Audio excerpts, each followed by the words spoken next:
Tonight, we are hearing from supporters and opponents of a bill that, if passed, would require all Oklahoma schools to display the 10 Commandments in classrooms. You're watching Fox 23 News at 6. I'm Shay Rozzi. And I'm Sarah Wadley. We are really glad you're with us tonight. We told you supporters say the 10 Commandments would serve as an ethical guide for students. But opponents say the bill promotes Christianity while leaving out other religions. Fox 23's Tanya Motordzitsky is live with new details breaking down both arguments. Tanya.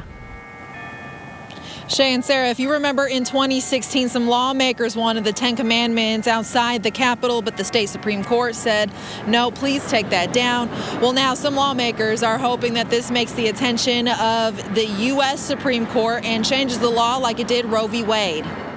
State Representative Jim Olson wants every classroom in Oklahoma to hang the 10 Commandments, and he just filed the bill to do that. State Superintendent Ryan Walters says he's excited because it's part of history. Our creators mentioned in the Declaration of Independence, they claim the separation of church and state. That's a myth. That's not in the Constitution. Doesn't say anything about separation of church and state. And we can prove that it's constitutional because guess what?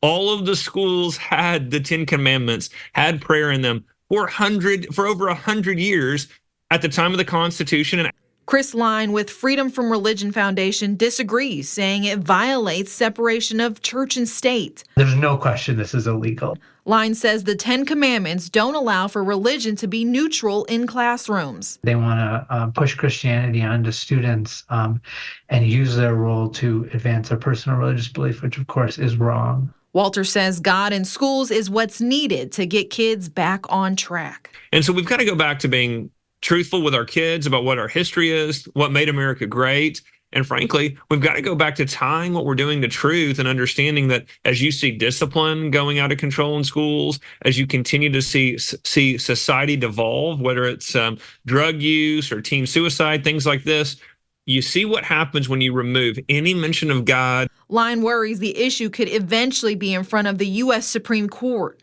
And we've got some religious extremists on the court that may be willing to overturn what the law has been since our founding. Walters thinks this push will change the law everywhere. We have a Trump-appointed Supreme Court that is going to be much more willing to overturn these past decisions that are just dead wrong.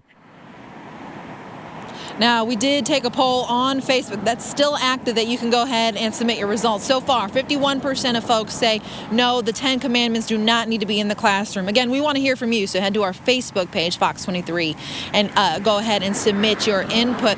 But also, the legislative session begins next month. Live, covering news that matters, I'm Tanya Motordzitsky, Fox 23 News.